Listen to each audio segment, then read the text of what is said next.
কি জোরে বৃষ্টি হচ্ছে দেখুন। মানে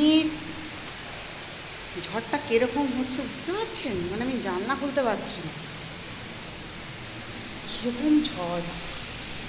মনে হয় আজকে মনে হচ্ছে ঘরের কাচ মাছ সব ভেঙে যাবে, সেই ঘূর্ণিঝড়ের মতো ঝড় হচ্ছে।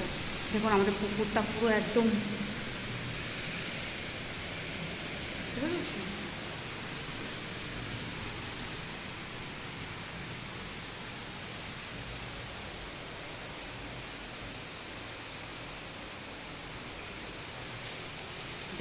জানলাটা একটু খুলবো।